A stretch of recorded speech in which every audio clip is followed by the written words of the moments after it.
여러분, 평생연금 월 1,000만 원 파이프라인을 구축합시다. 우리에게선 세계 최고의 탁월한 제품이 있습니다. 미라클 솔루션, 여러분 화이팅! 안녕하세요, 여러분. 달빛 토크의 오늘의 사연은 한때 유명한 네트워크 마케팅 회사의 리더로 활동하다가 코인 다단계에 빠진 후 인생 수업료를 톡톡히 낸 전직 교사 이선옥 씨의 사연입니다. 여러분의 구독과 좋아요는 큰 힘이 됩니다. 이제 사연 시작하겠습니다.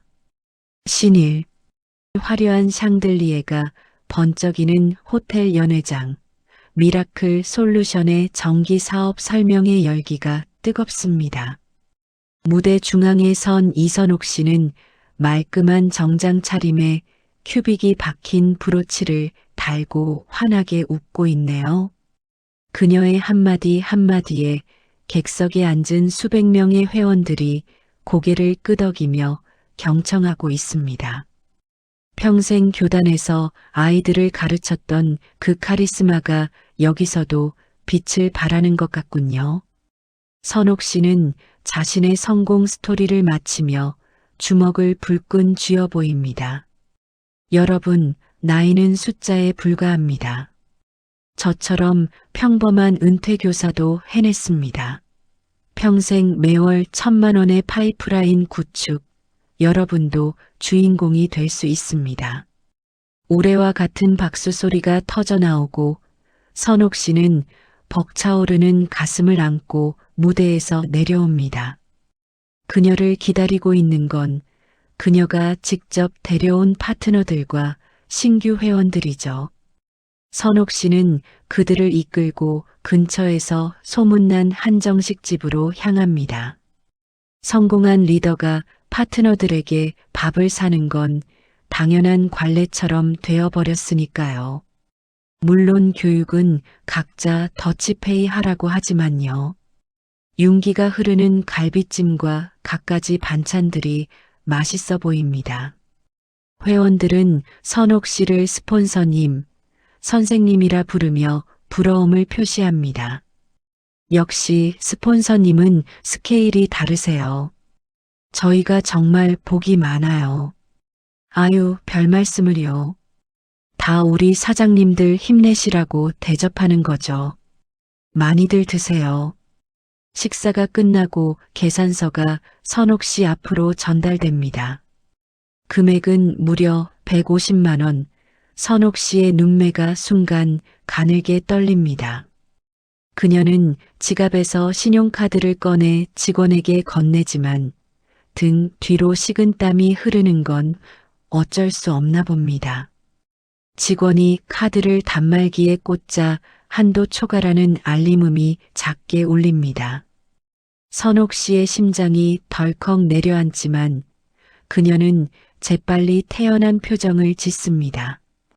어머, 이 카드가 손상됐나 봐요. 자꾸 에러가 나네. 이걸로 해주세요. 그녀는 급히 다른 카드를 꺼내 결제를 마치고는 아무 일 없었다는 듯 회원들에게 우아하게 손을 흔들어 줍니다. 회원들을 모두 배웅하고 난 뒤 선옥 씨의 어깨가 축 늘어집니다. 방금 전까지 호기롭게 밥값을 계산하던 골드 디렉터의 모습은 온데간데 없군요. 택시를 타고 싶지만 주머니 사정을 생각하니 엄두가 나지 않습니다. 그녀는 퉁퉁 부은 다리를 이끌고 지하철역 계단을 힘겹게 내려갑니다. 지하철 창문에 비친 자신의 얼굴이 오늘따라 유난히 지쳐 보인다고 생각합니다. 집으로 돌아오는 길, 버스 환승까지 알뜰하게 챙겨 도착한 곳은 낡은 아파트입니다. 현관문을 열고 들어서자 썰렁한 냉기가 그녀를 반겨줍니다. 전기세를 아끼려고 보일러도 외출 모드로 돌려놓은 지 오래되었죠. 선옥 씨는 화려한 명품 정장을 벗어 조심스럽게 옷걸이에 겁니다. 이 옷은 그녀의 자존심이자 전쟁터로 나가는 군인의 갑옷과도 같으니까요.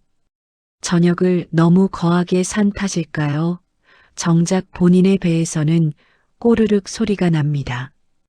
그녀는 부엌 찬장을 뒤적거려 유통기한이 임박해 싸게 산 컵라면 하나를 꺼냅니다. 불도 켜지 않은 어두운 부엌 식탁에 앉아 뜨거운 김이 서린 컵라면을 후루룩 넘깁니다. 그때 정막을 깨고 식탁 위에 휴대폰이 요란하게 울리기 시작합니다. 액정에 뜬 번호를 본 선옥 씨의 표정이 딱딱하게 굳어버립니다. 카드사 채권 추심팀, 지독하게도 끈질긴 그들의 전화입니다. 그녀는 잠시 망설이다가 목소리를 가다듬고 전화를 받습니다. 여보세요? 아, 네. 제가 지금 입금하려고 했어요. 착오가 있었나 봐요. 내일 오전 중으로 처리될 겁니다. 네, 죄송합니다. 전화를 끄는 선옥 씨는 깊은 한숨을 내쉬며 모바일 뱅킹 앱을 켭니다. 화면에 뜬 통장 잔고는 고작 9만 원. 눈을 비비고 다시 봐도 숫자는 변하지 않습니다. 고개를 돌려 거실 한쪽을 바라보니 팔지 못한 건강보조식품 박스들이 천장까지 닿을 듯 쌓여 있습니다. 저게 다 돈인데 지금은 그저 짐일 뿐이죠. 답답한 마음에 SNS를 켜보니 스폰서인 최준호 씨가 올린 사진이 눈에 들어옵니다. 고급 호텔 수영장에서 고급 샴페인을 마시는 그의 모습이 그렇게 부러울 수가 없습니다. 선옥 씨는 질투와 자괴감이 뒤섞인 묘한 감정을 느끼며 휴대폰을 덮어버립니다. 그녀는 자리에서 일어나 거실벽에 걸린 전신 거울 앞으로 다가갑니다. 거울 속에 비친 초라한 진짜 모습을 한참이나 바라보네요. 그리고는 입꼬리를 억지로 끌어올리며 주문을 외우듯 중얼거립니다. 이선옥, 넌 할 수 있어. 넌 골드 디렉터야. 조금만 버티면 돼. 월 1,000만 원 파이프라인 구축할 수 있어. 곧 내 것이 될 거야. 거울 속에 선옥 씨가 억지 웃음을 짓고 있지만 그 눈빛만은 왠지 모르게 슬퍼 보입니다. 어두운 거실 쌓여있는 재고, 박스 그림자가 그녀를 집어삼킬 듯 길게 드리워져 있습니다. 신이 본사 직급자 회의실의 공기는 얼음장처럼 차갑고 무겁습니다. 단상에 선 영업본부장의 강의가 회의실 벽을 때리며 쩌렁쩌렁 울리네요. 그는 스크린에 띄워진 저조한 매출 그래프를 지휘봉으로 탁탁 치며 열을 올리고 있습니다. 이런 식으로 하실 겁니까? 이번 달까지 목표 매출 못 맞추면 여기 계신 골드님들 전부 실버로 강등됩니다. 알겠습니까? 맨 앞줄에 앉은 선옥 씨는 고개를 푹 숙인 채 마른 침만 꼴깍 삼킵니다. 강등이라니 그건 그녀에게 사형 선고나 다름없는 말이니까요.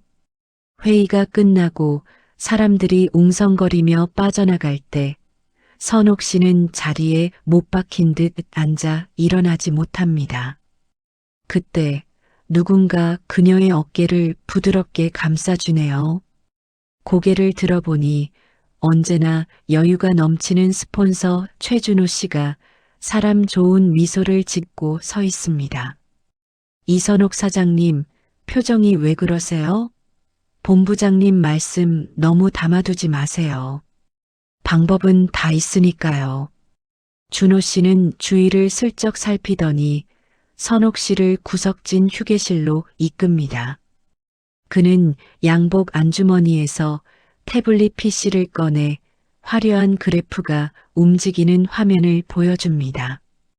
처음 보는 복잡한 영어와 숫자들이 화면 가득 춤을 추고 있군요. 이제 물건 파는 시대는 지났어요. 사장님, 이게 뭔지 아세요? 제 지인이 비밀리에 준비 중인 블록체인 신사업이에요. 준호 씨의 손가락이 화면을 넘기자 입이 떡 벌어지는 숫자가 찍힌 통장 내역이 나타납니다. 지난달 입금액 3천만 원.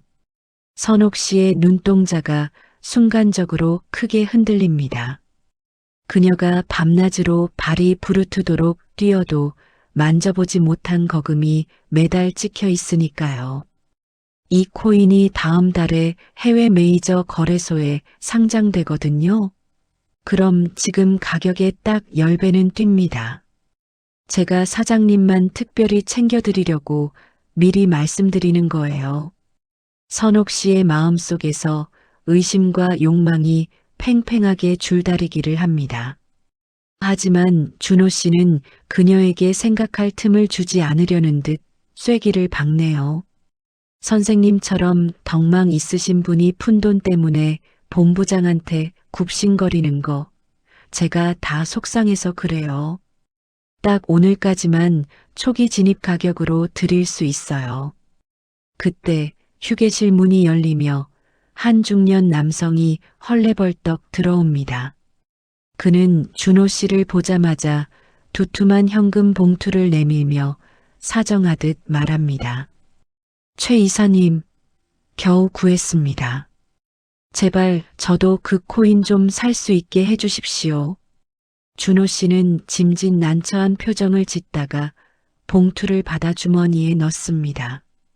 그 모습을 지켜본 선옥 씨의 머릿속에서 경고등이 꺼지고 다급함이 밀려옵니다. 이 기회를 놓치면 평생 가난한 늙은이로 살다 죽을 것 같은 공포가 엄습해 온 거죠. 선옥 씨는 떨리는 손으로 핸드백에서 휴대폰을 꺼내듭니다.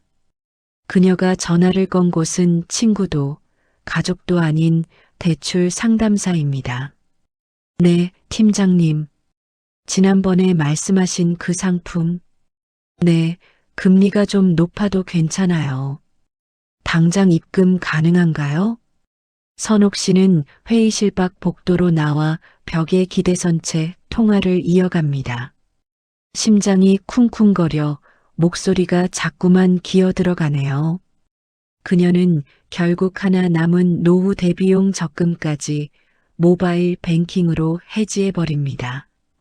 위약금이 아깝다는 생각조차 들지 않을 만큼 그녀는 이미 무엇인가에 홀린 상태입니다. 잠시 후 선옥 씨는 준호 씨가 알려준 계좌번호로 거액을 이체합니다. 받는 사람 이름이 회사 법인이 아닌 낯선 개인 이름이지만 준호 씨는 세금 문제 때문에 차명 계좌를 쓰는 거라고 안심시킵니다. 송금 확인 버튼을 누르는 그녀의 손끝이 파르르 떨립니다. 잘 생각하셨어요, 사장님. 이제 꽃길만 걸으실 겁니다. 준호 씨는 선옥 씨에게 VIP 투자 약정서라고 적힌 종이 한 장을 건네줍니다. 금박이 번쩍이는 그 종이가 마치 천국으로 가는 티켓이라도 되는 양, 선옥 씨는 소중하게 품에 안습니다. 빚을 내서 산 그 종이 조각이 사실은 그녀를 더 깊은 늪으로 끌고 갈 썩은 동아줄이라는 걸 그녀만 모르고 있군요. 신3. 늦은 밤 선옥 씨는 식탁 위에 낡은 수첩을 펼쳐놓고 무언가를 열심히 적고 있습니다. 정성스레 꾹꾹 눌러 쓴 글씨들은 다름 아닌 코인 사업에 초대할 사람들의 명단이군요. 그녀의 머릿속에는 오직 준호 씨가 약속한 소개 수당과 초기 선점 혜택만이 맴돌고 있습니다. 가장 먼저 적힌 이름은 교직 생활을 함께했던 누구보다 선옥 씨를 믿고 따르는 후배 정미숙 씨입니다. 다음 날 오후 선옥 씨는 동네에서 가장 조용한 카페 구석 자리에 미숙 씨를 마주보고 앉아 있네요. 미숙 씨는 오랜만에 선배가 불러내 밥도 사주고 차도 사주니 그저 반가운 눈치입니다. 하지만 선옥 씨는 주변 눈치를 살피며 가방 깊숙한 곳에서 태블릿 PC를 꺼냅니다. 미숙아, 너니까 내가 특별히 보여주는 거야. 이거 아무나 끼워주는 판이 아니거든. 선옥 씨가 보여준 화면에는 준호 씨에게 받았던 가파른 상승 곡선의 그래프가 떠 있습니다. 미숙 씨는 안경을 고쳤으며 화면을 들여다보지만 도무지 무슨 말인지 모르겠다는 표정이네요. 그녀는 불안한 듯 찻잔만 만지작거립니다. 언니, 근데 이런 건 좀 위험하지 않아? 뉴스에서 코인 사기 많다고 하던데. 미숙 씨의 의심 섞인 말에 선옥 씨의 눈썹이 꿈틀거리지만 이내 인자한 미소로 표정을 바꿉니다. 여기서 물러서면 자신의 대출금을 메울 방법이 없다는 절박함이 그녀를 연기하게 만듭니다. 선옥 씨는 미숙 씨의 손을 꼭 잡으며 교단에서 아이들을 훈육하던 단호한 목소리로 말합니다. 미숙아, 내가 평생 허튼 짓 하는 거 봤니? 나 이선옥이야. 교감까지 지낸 내가 내 명예 걸고 보증하는 거라고. 명예라는 단어에 미숙 씨의 흔들리던 눈빛이 멈춥니다. 선배가, 그것도 평소 존경하던 언니가 이렇게까지 확신하는데 의심하는 게 미안해진 탓이죠. 결국 미숙 씨는 남편 몰래 노후 자금으로 모아둔 적금 통장의 존재를 털어놓습니다. 그 자리에서 미숙 씨는 떨리는 손으로 선옥 씨가 불러주는 계좌로 거액을 이체합니다. 돈이 입금되었다는 알림이 울리자 선옥 씨의 얼굴에 비로소 화색이 돕니다. 미숙 씨를 시작으로 선옥 씨의 영업은 거침없이 이어집니다. 학부모 모임 회장, 문화센터에서 알게 된 동생들까지 총 5명을 준호 씨의 비밀 세미나에 데려갔죠. 그럴싸한 오피스텔 세미나실, 준호 씨는 전문 용어를 섞어가며 열변을 토합니다. 화려한 PPT 화면과 준호 씨의 자신감 넘치는 태도에 사람들은 홀린 듯 고개를 끄덕입니다. 선옥 씨는 뒤편에 서서 그들의 반응을 살피며 바람잡이 역할을 톡톡히 해냅니다. 지금 안 들어가면 바보예요. 저 믿고 딱 3개월만 묻어두세요. 설명회가 끝나고 사람들이 앞다퉈 투자 계약서에 서명을 합니다. 그날 저녁 선옥 씨의 통장에는 리베이트 명목의 수수료가 두둑하게 입금됩니다. 그녀는 그 돈으로 지긋지긋하게 독촉하던 카드값을 모두 상환해버립니다. 오랜만에 통장 잔고가 플러스가 되자 선옥 씨는 세상을 다 가진 듯한 기분에 취합니다. 며칠 뒤부터 선옥 씨의 스마트폰 앱에는 매일매일 투자 수익이 불어나는 숫자가 찍힙니다. 물론 그 숫자가 조작된 허상이라는 건 꿈에도 모른 채 말이죠. 그녀는 수익률이 찍힌 화면을 캡처해서 단체 채팅방에 올립니다. 어머, 선생님 덕분에 오늘도 돈 벌었네요. 감사합니다. 역시 선생님 안목은 달라요. 믿고 따르길 잘했어요. 채팅방에 쏟아지는 찬사와 선생님이라는 호칭에 선옥 씨의 입꼬리가 귀에 걸립니다. 생활고에 찌들어 자존감이 바닥을 쳤던 그녀는 다시금 자신이 존경받는 리더가 되었다는 착각에 깊이 빠져듭니다. 그녀는 휴대폰 화면 속 가짜 숫자를 어루만지며 텅 빈 거실에서 혼자 소리내어 웃습니다. 그 웃음소리가 공허하게 울려 퍼지지만 선옥 씨의 귀에는 들리지 않는 것 같습니다. 신사, 드디어 기다리던 수익금 출금 신청일이 밝았습니다. 선옥 씨는 아침 일찍 일어나 목욕 재개까지 하고 경건한 마음으로 식탁 앞에 앉아 있네요. 떨리는 손가락으로 스마트폰 화면을 켜고 코인 거래소 앱을 실행합니다. 화면에 뜬 로딩 표시가 뱅글뱅글 돌아가는 동안 그녀의 심장도 덩달아 빠르게 뜁니다. 그런데 이게 웬일일까요? 화면에는 빨간색 경고창과 함께 서버 긴급 점검 중이라는 메시지만 덩그러니 떠 있습니다. 선옥 씨는 눈을 비비고 몇 번이나 다시 접속을 시도해 보지만 결과는 마찬가지군요. 등줄기를 타고 식은땀이 한 방울 또르르 흘러내립니다. 불길한 예감은 틀린 적이 없다는 말이 머릿속을 스치고 지나갑니다.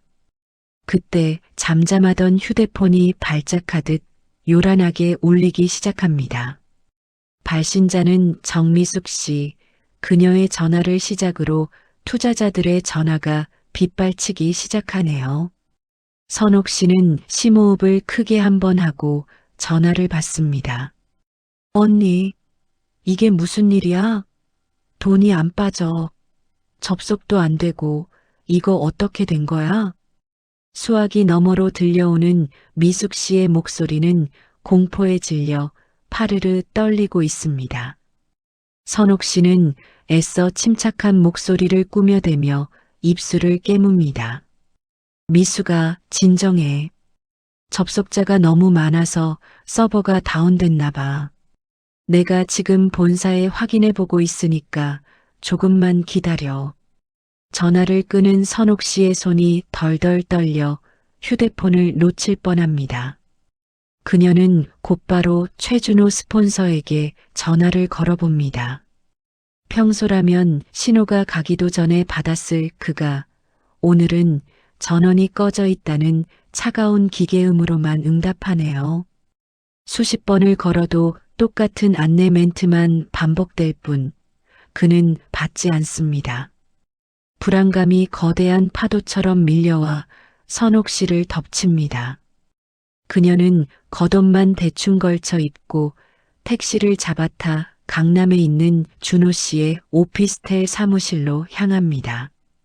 꽉 막힌 도로 위에서 선옥 씨는 입술을 뜯으며 제발 별일 아니기를 기도합니다.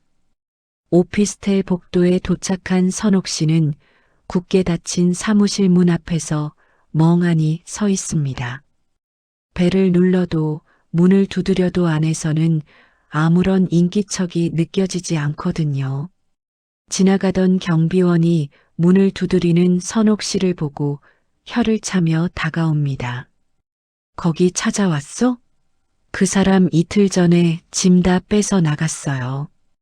야반도주한 것 같던데. 경비원의 말에 선옥 씨의 다리에 힘이 풀려 그 자리에 주저앉고 맙니다. 그 순간 휴대폰 알림음이 연달아 울리며 단체 채팅방에 공지가 뜹니다. 긴급 공지 최준호 횡령 및 도주, 경찰 수사 의뢰 예정. 화면을 바라보는 선옥 씨의 눈동자가 초점을 잃고 흔들립니다.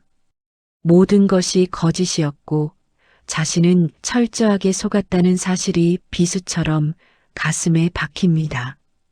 터덜터덜 집으로 돌아온 선옥 씨를 기다리는 건 더욱 끔찍한 지옥입니다.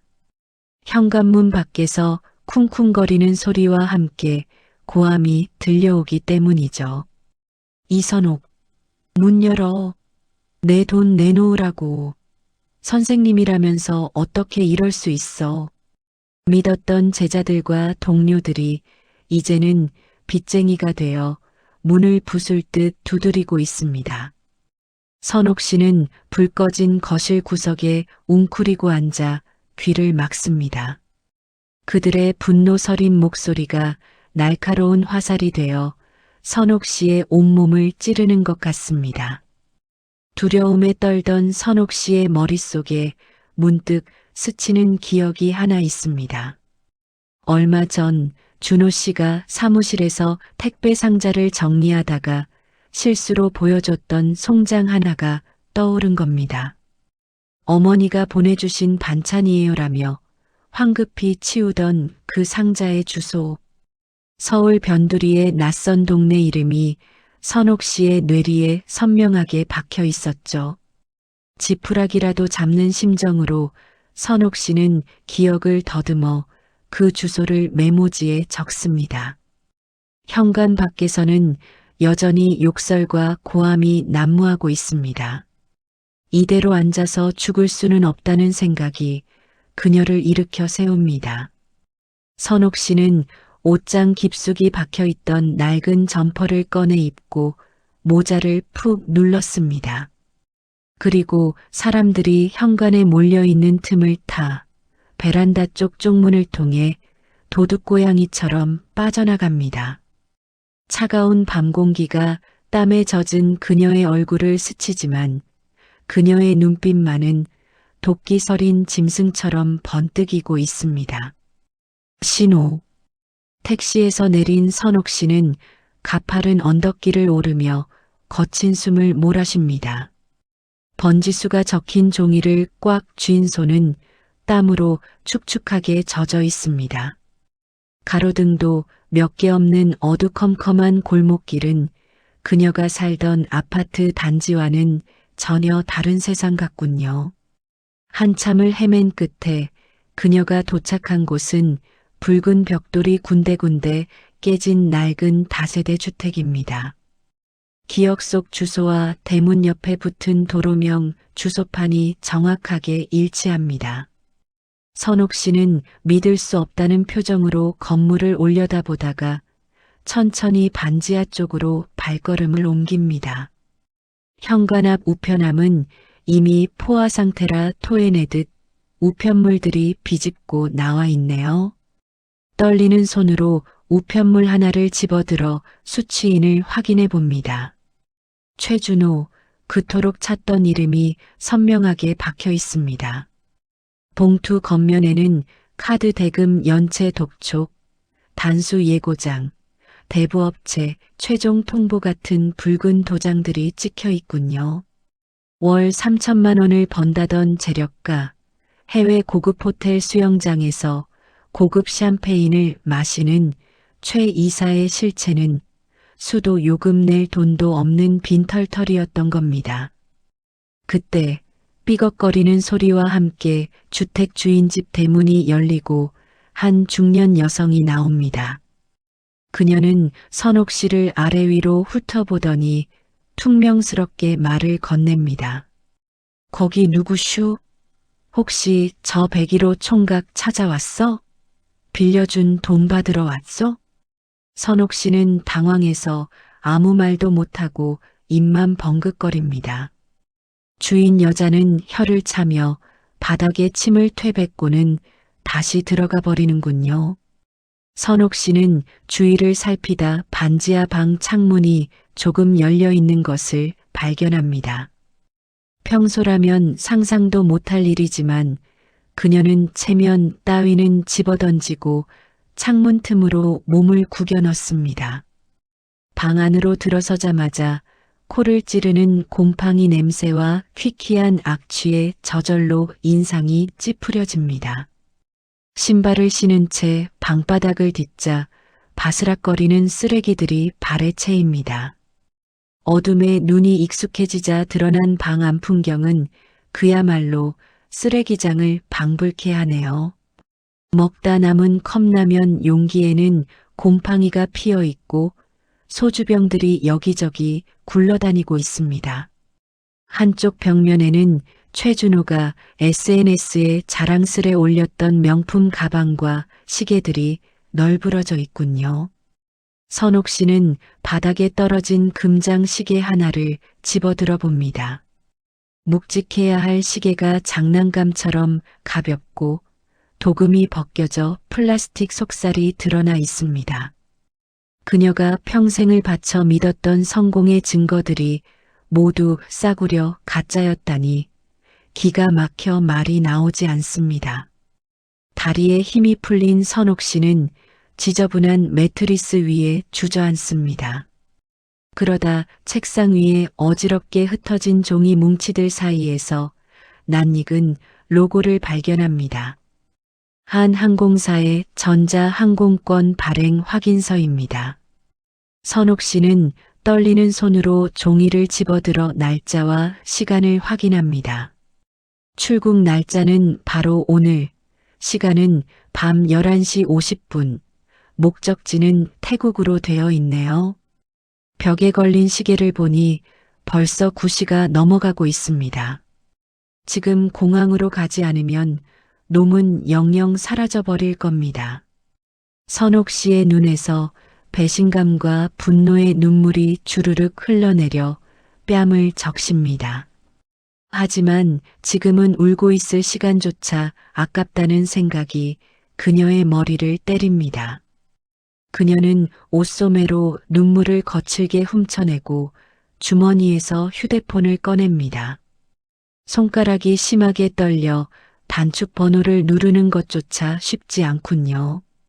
신호음이 몇 번 가기도 전에 기다렸다는 듯 상대방이 전화를 받습니다. 언니, 어디야? 집에도 없고 전화도 안 받고 우리 지금 다 죽게 생겼어. 수화기 너머로 미숙 씨의 울음 섞인 목소리가 들려옵니다. 선옥 씨는 심호흡을 한번 크게 내쉬고 어느 때보다 차갑고 단호한 목소리로 말합니다. 미숙아, 울지 말고 내 말 잘 들어. 준호 그 자식 지금 도망가려고 공항에 가 있어. 뭐? 공항? 그게 무슨 소리야? 설명할 시간 없어. 지금 당장 피해자들 모아서 인천공항으로 와. 내가 먼저 가서 잡고 있을게. 오늘 그놈 놓치면 우리 돈 다 날리는 거야. 알겠지? 전화를 끄는 선옥 씨의 눈빛이 매섭게 변합니다. 방금 전까지 절망에 빠져 있던 노인의 모습은 사라지고 사냥감을 쫓는 맹수의 눈빛만이 남았네요. 그녀는 손에 쥐고 있던 가짜 시계를 바닥에 내동댕이 치고 뒤도 돌아보지 않고 방을 빠져나갑니다. 열린 창문 틈으로 들어오는 밤바람이 그녀의 헝클어진 머리카락을 날립니다. 이제 그녀에게 남은 목표는 단 하나, 자신의 인생을 망친 그 사기꾼을 잡는 것뿐입니다. 신육. 인천국제공항 3층 출국장은 여행을 떠나는 사람들의 들뜬 웃음소리로 가득 차 있습니다. 하지만 그 평화로운 풍경을 가르며 선옥 씨와 피해자 모임 회원들이 거친 숨을 몰아쉬며 뛰어들어옵니다. 넓디 넓은 공항 안에서 사람 하나를 찾는다는 건 그야말로 서울 가서 김서방 찾기나 다름없는 일이죠. 선옥 씨는 터질 듯한 심장을 부여잡고 함께 온 미숙 씨와 사람들에게 구역을 나눠서 찾자고 소리칩니다. 그녀의 이마에는 식은 땀이 비 오듯 흐르고 다리는 천근만근 무거워 자꾸만 바닥으로 꺼지는 것 같습니다. 그래도 여기서 포기하면 제자들의 인생까지 송두리째 날아간다는 생각에 이를 악물고 발을 내딛습니다. 선옥 씨는 탑승 수속 카운터 쪽을 샅샅이 뒤지며 모자와 마스크로 얼굴을 가린 남자들을 하나하나 쏘아봅니다. 수많은 인파 속에서 누군가의 뒷모습이 선옥 씨의 시선을 잡아끕니다. 검은색 벙거지 모자를 깊게 눌러쓰고 선글라스까지 낀 채 주위를 두리번거리는 남자. 얼굴은 가려져 있지만 약간 구부정하게 걷는 저 걸음걸이는 선옥 씨가 수백 번도 더 봤던 최준호가 틀림없습니다. 그는 커다란 캐리어를 끌고 보안 검색대로 들어가는 입구를 향해 빠르게 걷고 있네요. 선옥 씨는 있는 힘을 다해 소리를 지르려 했지만 목이 메어 쇳소리만 나옵니다. 그녀는 비명을 지르는 대신 젖먹던 힘까지 짜내어 그를 향해 돌진합니다. 준호가 보안 요원에게 여권을 내밀려는 찰나 선옥 씨가 그의 등 뒤로 달려들어 가방끈을 낚아챕니다. 이 나쁜 놈아, 어딜 도망가. 갑작스러운 습격에 놀란 준호가 휘청거리며 뒤를 돌아봅니다. 선글라스 너머로 당황한 그의 눈동자가 선옥 씨와 마주칩니다. 그는 선옥 씨를 알아보고는 욕설을 내뱉으며 거칠게 그녀를 밀쳐버립니다. 힘없는 노인인 선옥 씨는 그대로 차가운 대리석 바닥에 엉덩방아를 찍고 맙니다. 하지만 그녀의 손은 준호의 가방끈을 독사처럼 휘감고 절대 놓아주지 않습니다. 준호가 발길질을 하며 뿌리치려 할 때 뒤쫓아온 미숙 씨와 피해자들이 고함을 지르며 달려듭니다. 잡아. 저놈이 우리 돈 떼먹고 도망가는 사기꾼이야. 미숙 씨가 준호의 팔을 물어뜯을 듯 매달리고 다른 회원들도 합세해 그를 바닥으로 쓰러뜨립니다. 순식간에 출국장은 아수라장이 되고 여행객들은 비명을 지르며 흩어집니다. 준호는 바닥에 깔린 채 발버둥 치며 고래고래 소리를 지르네요. 그때 호루라기 소리와 함께 공항 경찰대와 보안 요원들이 우르르 달려옵니다. 경찰들이 뒤엉킨 사람들을 떼어놓고 준호를 제압합니다. 선옥 씨는 헝클어진 머리와 찢어진 옷매무새를 추스르지도 못한 채 바닥에 엎드려 가쁜 숨을 몰아쉽니다. 그녀는 떨리는 손가락으로 준호가 메고 있던 가방을 가리키며 경찰에게 호소합니다. 경찰관님, 저 가방 좀 보세요. 저 안에 우리 피 같은 돈이 들어있어요. 저놈이 다 훔쳐서 도망가려던 거라고요. 경찰이 준호의 가방을 열자 달러 뭉치와 찢어진 계약서, 조각들이 쏟아져 나옵니다. 빼도 박도 못할 증거 앞에서 준호는 얼굴이 불그락푸르락해져서 악을 씁니다. 경찰들에게 양팔이 붙들려 끌려가면서 그는 마지막 발악처럼 선옥 씨를 향해 독설을 퍼붓습니다. 와, 이선옥, 너도 공범이야. 내가 사람들 다 데려왔잖아. 너도 감방 갈 준비나 해. 준호의 날카로운 외침이 공항 로비에 쩌렁쩌렁 울려 퍼집니다. 그 말을 들은 선옥 씨의 눈동자가 심하게 흔들리며 핏기가 싹 가십니다. 틀린 말이 아닙니다. 비록 속았다고는 하나 사람들을 지옥으로 초대한 건 바로 자신이었으니까요. 주변에 모여든 구경꾼들이 휴대폰을 꺼내 이 추태를 촬영하고 있습니다. 번쩍이는 카메라 플래시 세례가 마치 그녀의 죄를 낱낱이 고발하는 것 같아 견딜 수가 없습니다. 선옥 씨는 수치심에 고개를 들지 못하고 바닥에 주저앉은 채 얼굴을 두 손으로 감싸줍니다. 제자들을 볼 면목도 살아갈 용기도 모두 잃어버린 늙은 호랑이의 초라한 뒷모습이 처량하기 그지없습니다. 신7 차가운 형광등 불빛이 내리꽂히는 경찰서 조사실, 공기는 무겁고 건조합니다. 선옥 씨는 딱딱한 의자에 앉아 참고인 조사를 받으며 지난 일들을 낱낱이 진술하고 있습니다. 담당 형사 앞에서 코인 사기의 전말을 털어놓는 그녀의 목소리는 물기 없이 갈라져 나옵니다. 최준호는 구속되었지만 수사 결과는 절망적이기만 하네요. 그가 빼돌린 돈의 대부분은 이미 해외 도박 사이트에서 탕진되어 회수가 불가능한 상태라고 합니다.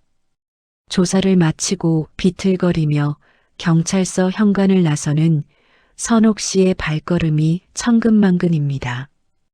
밖에는 돈을 돌려받지 못한 피해자들이 뜬 눈으로 밤을 새우며 그녀를 기다리고 있습니다. 선옥 씨가 모습을 드러내자 지쳐있던 사람들의 눈에 다시금 도끼가 서립니다. 그들은 선옥 씨에게 달려들어 옷자락을 붙잡고 울분을 토해냅니다. 선생님, 우리 돈은요? 내 퇴직금 어떻게 할 거예요? 책임지세요. 선옥 씨는 변명 한마디 하지 못하고 차가운 시멘트 바닥에 무릎을 꿇습니다. 그녀는 고개를 땅에 처박은 채 떨리는 목소리로 사죄합니다. 죄송합니다. 죽을 죄를 졌습니다. 제 집이랑 세간살이 다 팔아서라도 갚겠습니다. 정말 죄송합니다. 다음 날부터 선옥 씨는 죄인의 심정으로 약속을 이행하기 시작합니다. 먼저 동네 부동산에 전화를 걸어 평생의 보금자리였던 아파트를 급매물로 내놓습니다. 시세보다 훨씬 싼 가격이지만 당장 현금이 급한 그녀에게 흥정할 여유 따위는 없습니다. 부동산 계약서에 도장을 찍는 선옥 씨의 손이 미세하게 떨리지만 그녀는 입술을 꽉 깨물어 참아냅니다. 집을 정리한 뒤에는 장롱 깊숙이 아껴두었던 물건들을 하나둘 꺼냅니다. 파트너들 앞에서 기을 죽지 않으려고 무리해서 샀던 검은색 밍크 코트, 성공한 사업가처럼 보이고 싶어 할부로 긁었던 명품 핸드백들, 그리고 교직 생활을 마감하며 받았던 그녀의 자존심과도 같은 순금 행운의 열쇠와 반지들까지. 선옥 씨는 이 모든 것을 들고 중고 명품 매입 업체와 금은방을 찾아갑니다. 가게 주인이 물건을 꼼꼼히 살피더니 계산기를 두드려 금액을 제시합니다. 생각보다 턱없이 적은 액수지만 선옥 씨는 군말 없이 고개를 끄덕이며 현금을 받아듭니다. 그녀는 마련된 돈을 10원 한 푼 남기지 않고 피해자들의 계좌로 나누어 입금합니다. 비록 원금에는 한참 모자라는 돈이지만 그것이 그녀가 할 수 있는 최선의 속죄니까요. 마지막으로 미숙 씨를 찾아간 선옥 씨는 남은 돈 봉투를 건네며 고개를 숙입니다. 미숙아, 정말 미안하다. 이게 내 전부야. 남은 건 내가 이래서라도 꼭 갚을게. 미숙 씨는 선옥 씨의 텅 빈 손과 초라해진 행색을 보며 원망 섞인 한숨을 내쉬면서도 돈 봉투를 받아 넣습니다. 모든 빚잔치가 끝나고 이사가는 날이 밝았습니다. 짐이 다 빠져나간 아파트는 목소리가 울릴 정도로 횡댕그렁합니다. 벽지 곳곳에 남은 손때 묻은 자국들이 지난 세월의 흔적을 말해주고 있네요. 선옥 씨는 텅 빈 거실을 천천히 한 바퀴 둘러보며 이곳에서 꾸었던 허황된 꿈들을 모두 내려놓습니다. 그녀의 곁에는 바퀴 달린 낡은 캐리어 하나만이 덩그러니 놓여 있습니다. 그 많던 재고 박스들도 화려한 옷들도 이제는 모두 사라지고 없습니다. 선옥 씨는 마지막으로 현관문을 닫으며 도어락 비밀번호를 초기화합니다. 그녀가 택시를 타고 도착한 곳은 도심 외곽의 허름한 고시원 건물입니다.